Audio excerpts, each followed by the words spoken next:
I would like to tell you a story of how I and Elizabeth Moore found ourselves jammed into a phone booth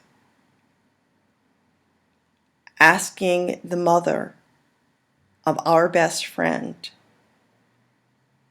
if our friend Monique were still alive.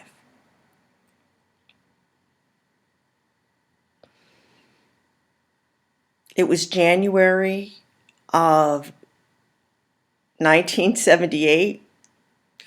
We went to a boarding school in upstate New York. We were coming back from Chris's vacation. We were sitting in the living room. Elizabeth and I were there. There were the Perkins girls. There was Coleman. It was a Saturday, and Soul Train was on, and we were having a great time. We kind of ruled the roost. We were sitting there, and Dinky Wit comes bopping in, and she says, "Joanne,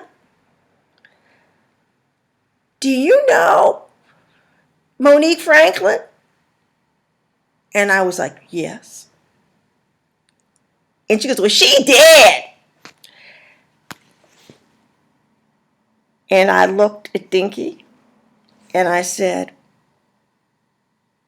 "Well, Dinky, how do you know?" And she goes, "My aunt read it in the paper." And I said, "Dinky, are you sure?" And she said, "Yes." And I looked at Elizabeth, and we asked the Perkins girls, and we said, "Have you heard anything about this?" Because they were from Cleveland, where Monique was from. And they said no, they hadn't heard anything.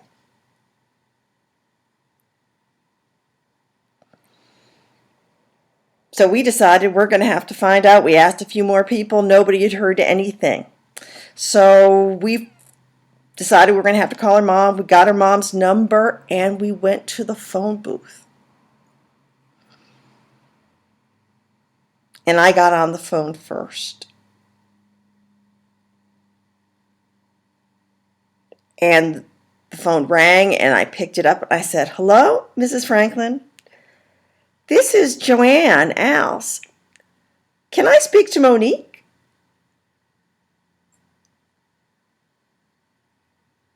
And she said,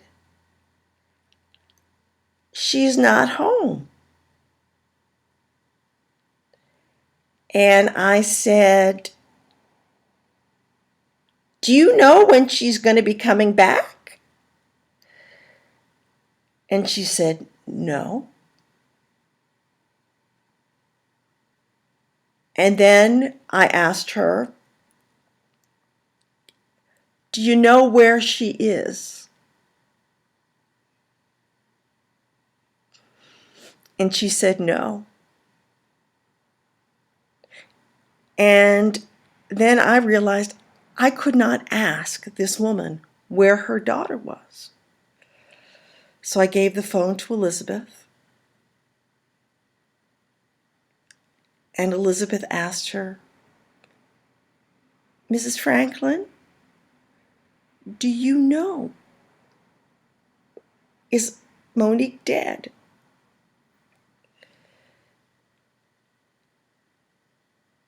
And Mrs. Franklin said, "Yes, Elizabeth, Monique is dead."